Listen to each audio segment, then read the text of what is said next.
नमस्कार। तो अभी 2024 में एलडीसी एग्ज़ाम लगा था। उस एग्ज़ाम में 2 पेपर हुए थे।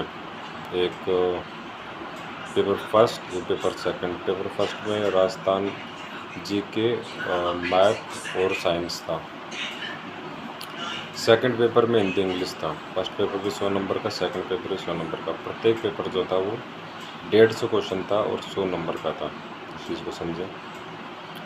और पेपर फर्स्ट में मेरे केवल 48 नंबर आए थे 100 में से। सिलेबस बता ही दिया, मैथ, साइंस और राजस्थान जीके। पेपर जो सेकंड है जिसमें हिंदी इंग्लिश आते हैं, तो इसमें 75 सवाल हिंदी के, 75 सवाल इंग्लिश के, कुल मिला के 150 सवाल है और मार्क्स है 100। तो उसमें मेरे 90% नंबर आए थे हिंदी और इंग्लिश दोनों को मिला के। और जब मैंने OMR शीट चेक की तो इंग्लिश के 75 में से मेरे 73 क्वेश्चन ठीक थे इंग्लिश में। इंग्लिश में पिछले लगभग 13 साल से पढ़ा रहा हूँ। इंग्लिश में मेरे नंबर कट जाते हैं सिली मिस्टेक के कारण या फिर OMR शीट के गलत जो बॉल पढ़ने के कारण, गलत गोल निशान करने के कारण। अधिकतर राजस्थान के लोगों की एक बड़ी कमज़ोरी इंग्लिश रही है।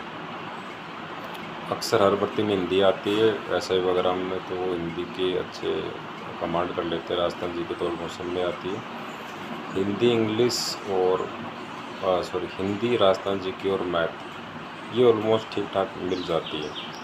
LDC में जो असली जो खेल होता है वो इंग्लिश का होता है।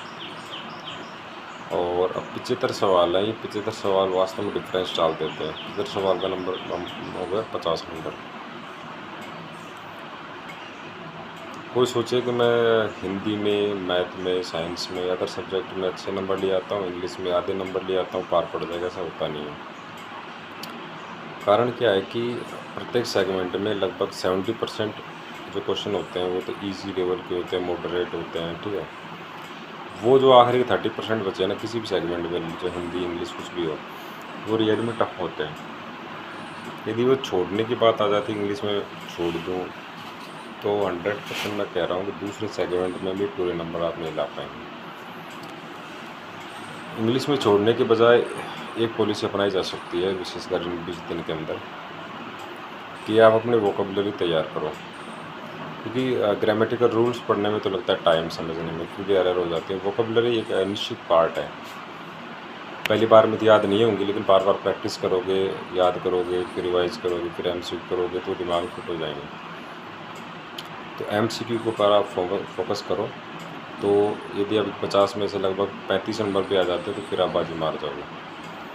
पिछली बार EWS की कट ऑफ जो गई थी लगभग 132 ऐसे कुछ गई थी। 132 गई थी EWS की। तो 300 में 132 गई, तो 70% से ऊपर गई है। अब इस साल भी थोड़ा सा खेल अलग है। पिछली बार बहुत सारे लोगों ने फॉर्म भरा था, जो भी सीट सब ने फॉर्म भरा था, ज़्यादा भी नहीं थे, उसमें 12-13 लाख उसमें अपीयर हुए थे। इस बार इसमें 5 लाख आवेदन आए हैं और बहुत सारे जो लोग हैं वो ऑलरेडी जॉब में सेलेक्टेड हैं। तो इस बार भीड़ थोड़ी सी कम होगी, कंपटीशन 19-20 ऐसे मान सकते हैं। भीड़ कम है और पोस्ट पिछली बार 4193 थी, इस बार अपने 10,000 के पार है। तो डबल से भी ज़्यादा तो वैकेंसी है और CT पास आउट लोग कम है, तो नए फ्रेशर लड़के नहीं आ पाए। जो CT पास आउट उनमें से कई जॉब लग गई थी, 3 फैक्टर काम कर रहे हैं। इस बार कट ऑफ 70% तो जानी है। मैं केवल इसकी बता रहा हूँ EWS की, ठीक है। जनरल की आप 75% मान लो, उसके हिसाब से आप दूसरी कैटेगरी का आइडिया लगा लो। फिलहाल 20 दिन के अंदर एक अच्छी पॉलिसी होती है कि जो आता है उसमें नंबर नहीं कटे, उसको रिवाइज करो। जो नहीं आता तो उसमें आप खुद डिसाइड करो कि किसी पर्टिकुलर सब्जेक्ट के अंदर कितना मैं कर सकता हूँ। कोई चीज़ अभी तक नहीं आई और आपको लगता है कि पेचीदा काम उसको छोड़ दो, वो समय कहीं और दे दो।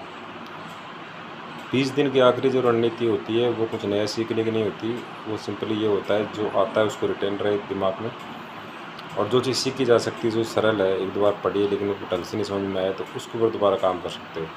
नए सिरे से किसी काम को करना अब मूर्खता होगी। लगभग एग्ज़ाम के 3 महीने बाद रिजल्ट आ जाता है, कन्फर्म नहीं है लेकिन अक्सर ऐसा देखा गया। और रिजल्ट के 3 महीने बाद अक्सर टाइपिंग होती है। तो जैसे अभी चल रहा है जून, जुलाई में तो एग्ज़ाम, अगस्त, सितंबर, अक्टूबर, लगभग 15 अक्टूबर के आसपास रिजल्ट आने की संभावना है।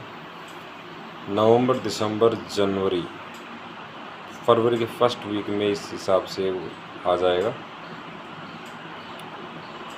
टाइपिंग हो जाएगी फरवरी के अंदर, और मार्च, अप्रैल, मई, लगभग नेक्स्ट जून, ये जून चल रहा है, नेक्स्ट जून में अपना रिजल्ट आ जाएगा टाइपिंग का भी। तो जुलाई में यदि एग्ज़ाम रिटर्न लग रहा है तो नेक्स्ट जुलाई के अंदर आपको ज्वाइनिंग देने के आसार बन रहे हैं। एक इसमें विचित्र बात ये भी है, जो कोई भी 4th ग्रेड में इनका सिलेक्शन हो गया है वो 100% इसमें आएंगे कि ये बेटर पे स्केल की नौकरी है। और मेरे को बार बार ऐसा फील हो रहा है कि LDC को ज्वाइनिंग और एक 4th ग्रेड की ज्वाइनिंग, इनमें कुछ 15 दिन का फ़र्क पड़ जाएगा। ये भी एक अजीब काम हो सकता है, 100% नहीं करा है लेकिन संभावना है कि LDC को पहले ज्वाइनिंग मिल जाए, क्योंकि 4th ग्रेड में कई ऐसे कारक हैं, मैं पिछले वीडियो में बता चुका हूँ कि ये भर्ती लंबी जाएगी, ऐसा मेरे को सूझ रहा है। तो ये बातें मैंने आपके लिए काम की चीज़ बताई। चैनल को सब्सक्राइब करो, शेयर करो, और आपको इंग्लिश के संबंध में कोई सहायता चाहिए पर्टिकुलर तो आप मैसेज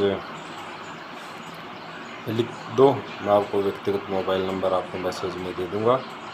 आप हेलो लिख दो मैसेज के अंदर व्हाट्सएप पे, और मैं आपको PDF वगैरह दे सकता हूँ पिछले साल के जो क्वेश्चन पेपर हैं, मेरे खुद के बनाए नोट्स हैं, ताकि आप सही टाइम पे सही स्टडी मटेरियल का चयन करके आपकी सफलता सुनिश्चित कर सकें। जय हिंद।